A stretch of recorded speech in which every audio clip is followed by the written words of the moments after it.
In this video, we will discuss about the problem or the disease that is Oculocutaneous Albinism Type 2, or we can say it is the disease that is related to pigmentation of hair, skin, and eyes.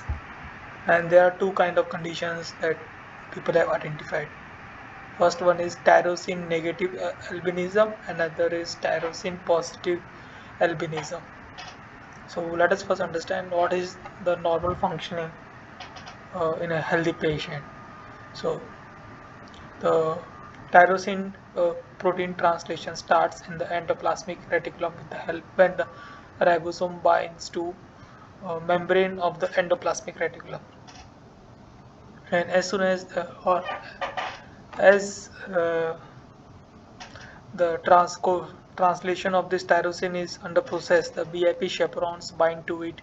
Later on, it binds to the calnexin and calreticulum, so that the proteins, so that these tyrosine proteins will acquire a correct folded structure. And in order to help this, along with the chaperone, the uh, protein from the PDI family, that is protein disulfide isomerase family, or ERP57, will also binds to the uh, tyrosine proteins in order to acquire a native disulfide bond.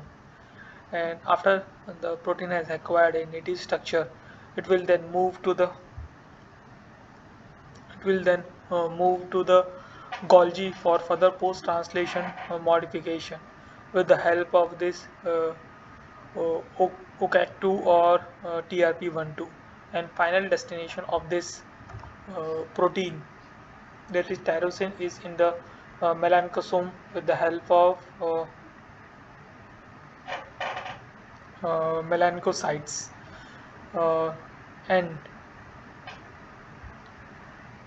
during this process, what happens is that when the ERP is when the ERP helps the protein, when the ERP helps the protein to acquire a native disulfide bond, ERP gets oxidized, and this leads to the free oxygens or free reactive oxygen species. And this free reactive oxygen species will be neutralized by this GSH uh, entering into the endoplasmic reticulum with the help of this OAK2. So OAK2 plays a major role in the normal functioning, and at two steps. First one is neutralizing ROS, and second step is transporting this mature tyrosinase to its final destination with the help of Golgi, through Golgi, not with the help of Golgi. So what happens in the first? Let us consider this tyrosine negative albinism. In this condition, what happens? The tyrosine is not been able to acquire the native structure, and it will be degraded. So there will be a mutation in the tyrosine, or the mutation is OAK2 is such that it will not transport the tyrosine or the further post-translation modification in the Golgi. So this is the tyrosine negative albinism, and in the tyrosine positive albinism, what happens is that some of the tyrosine will be able to move forward from the endoplasmic reticulum. And in this case, what happens is that there is a mutation in the OAK2. In the previous case also there is a mutation in the OAK2, but in this case the mutation is such that some of the tyrosine will be able to reach to its final destination, or some of the tyrosine is exist within the cells. So uh, there are two kinds of conditions, two kind of hypotheses around the functioning of OAK2. First one is that this OAK2 helps in the transport of mature tyrosine into the Golgi for further post-translation modification. And second one is that OAK2 also helps in transporting this mature tyrosinase into this final destination that is into the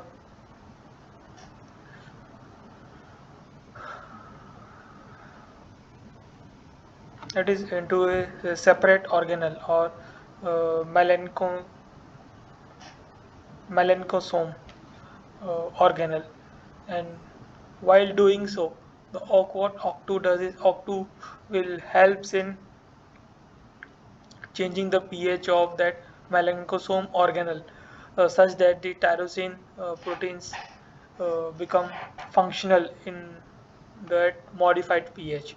So the mutation in OCT2 will not be able to do that function, so that this even though the tyrosinase reaches to the melancosome organelle, it will not be able to function properly.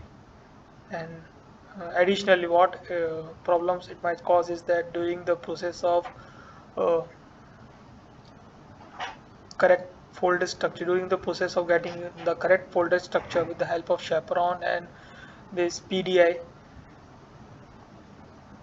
the reactive oxygen species are released, and this neutralization of reactive oxygen species will also get hampered as OC2 is mutated in this condition, Oculocutaneous Albinism Type 2 disease. This is the short form of this is the short form, that is OC2 is the short form of this disease, of this Oculocutaneous albinism type 2. So this reactive oxygen species will also increase within the endoplasmic reticulum, that will lead to other triggers the other signaling pathway that is harmful for the cells. And this disease uh, will affect the pigmentation or hypopigmentation of eyes, skin, or hair. And this condition is usually inherited or inborn metabolism in the patient. So I hope you have understood something about this oculentous albinism type 2 disease. And if you need to understand this thing in details, you can go through the reference that has been provided in the description. That's all for this video. Thank you for your time.